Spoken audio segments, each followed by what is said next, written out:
Okay, hey everybody, welcome to Long Island Retro Gaming Expo Pickups. I am John and I am here with Mr. George Portugal, our lead preservationist.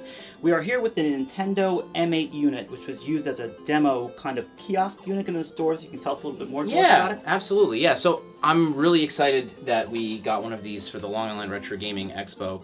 And like John mentioned, the M8 demo unit is the very first kiosk that Nintendo created when they put out the Nintendo Entertainment System. And so these would be given to retailers. This would go to like a Toys R Us or KB Toys, sure, Kitty City, what have you. Yeah. And they'd have these out on display and they'd have a monitor hooked up just like how we do right here. And they'd have this little attract mode and it's got a catchy little jingle and some graphics, and so that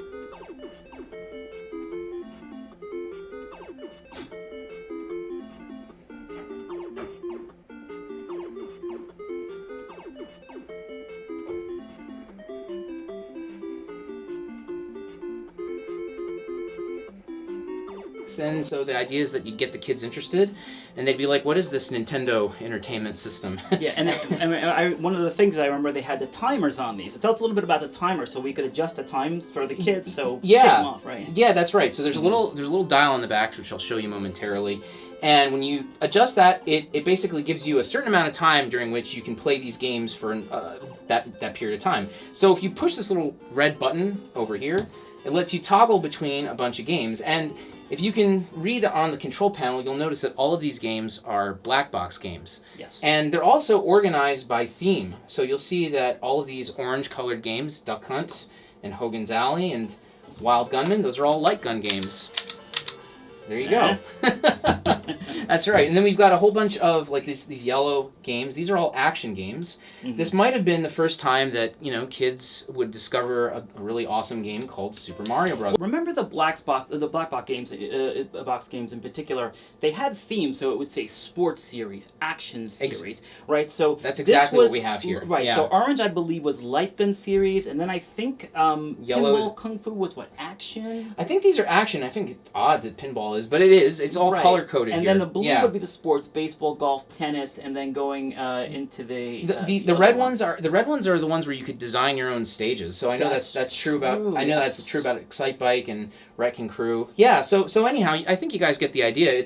It's a really cool kind of thing, and it gave people an opportunity to experience a new video game console. And this was during a time during which everyone really thought that video games were dead.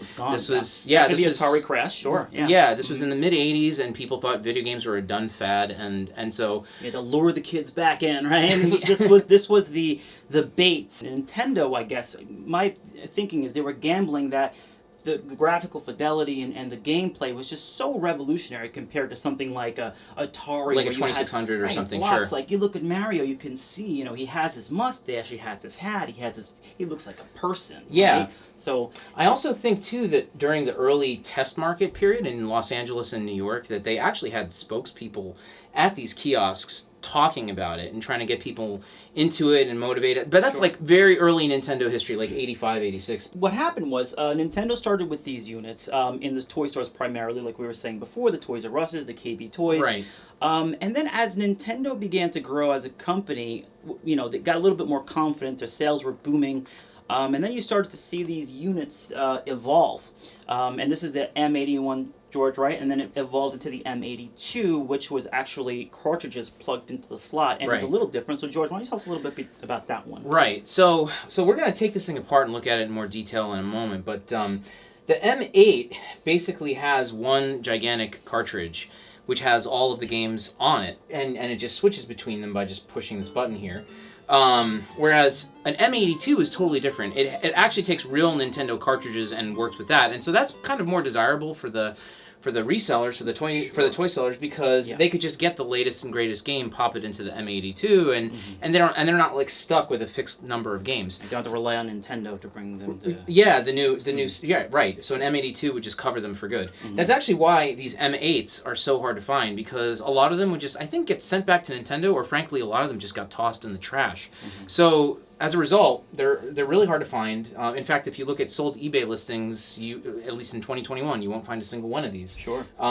So it's, in terms of functionality, the M82s are better from a collector's standpoint because you can play lots of different games on it. But in terms of its historical significance, the M8 is definitely more And hard to find. visually speaking, I think one of the advantages of the M82, I believe, was you could see the cartridge labels. You know, Yeah. and as cartridges evolved, because like we said before, these were all black box cartridges, so they were just a dull gray black label for the most part. And then later cartridges like Zelda, you know, that brilliant gold, right? And Right. Mike Tyson's Punch Out, you can see Tyson and in fact Xanadu. When Nintendo was trying to get their home console into the American market, they tried a number of different approaches to get people to become aware of it. And one of them was to bring it into the arcade. And so they developed an arcade platform called the Nintendo Play Choice, which was basically a Nintendo Entertainment System made into an arcade machine. And you would put in quarters and you could play for as long as your quarters gave you time. And so in some respects, that hardware kind of has a similar feel to this M8, where, you know, you've got games and you're playing them on time, and both had the shared goal of getting people introduced to this console and getting them interested in it so that they could buy one and bring it home for themselves. Right. And I believe we had several different versions. There was a Play Choice, there was a Versus system as well. Yeah, the Versus system was also a similar kind of piece of hardware in the arcade. Yeah. It was more for, I would say, I mean, I don't know if you would agree with me on this, but it's more to kind of introduce the concept of the multiplayer, you know, to give people a chance to bring their, you know, brothers and sisters. So it's sort of, you know, like head-to-head kind of. Yeah, it was all the head-to-head games. Like, actually, stuff like baseball would be on the Versus series as an example. But other games, too, which is interesting, like Castlevania was part of Versus, too. So, So why don't we go ahead and take this thing apart and see what's inside and find out how it works. All right. All right, so we've lifted open the hood, and you guys can take a good look at what the M8 demo unit looks like on the inside.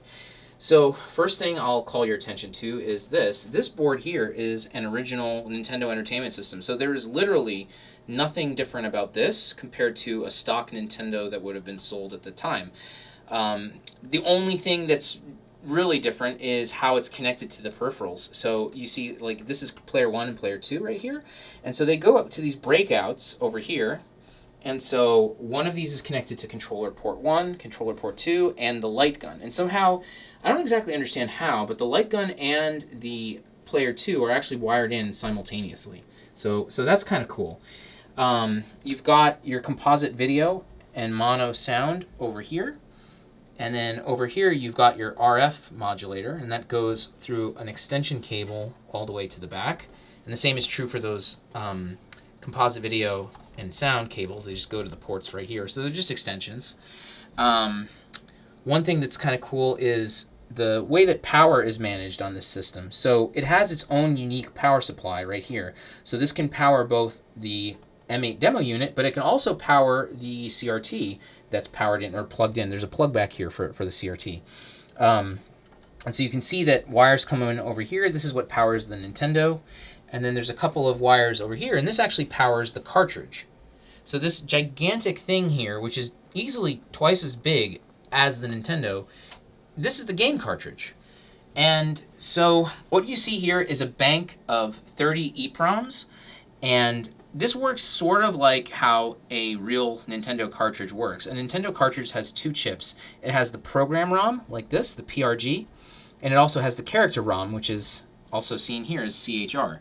So if you look at these labels, you'll find that some of them are, they'll have a little like BF here and then CHR. This is Balloon Fight. This is the character ROM for Balloon Fight. So if you keep searching, you'll find Balloon Fight over here somewhere in the PRGs.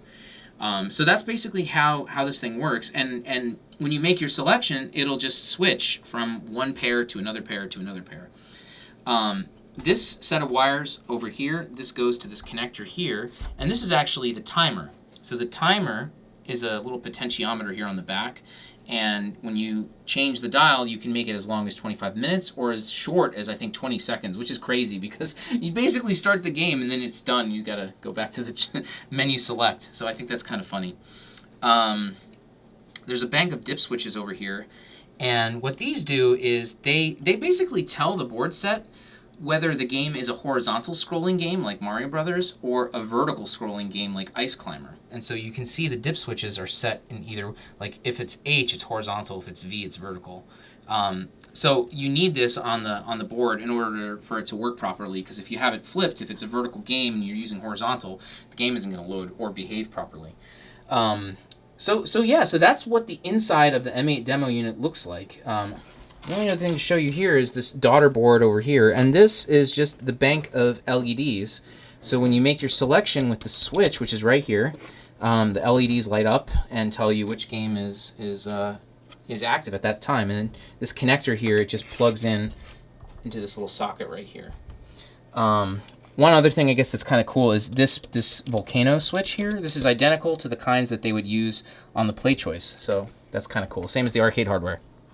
Yeah, you can also tell that there's been some clear signs of yellowing. So this is the original color, and you can see that this was out, you know, in daylight, and so you can also see the ghosting of where the CRT used to sit. So back here it's all yellow, and we're not planning on retrobrighting this because, again, this is a historical piece. We want to keep it the way that we found it.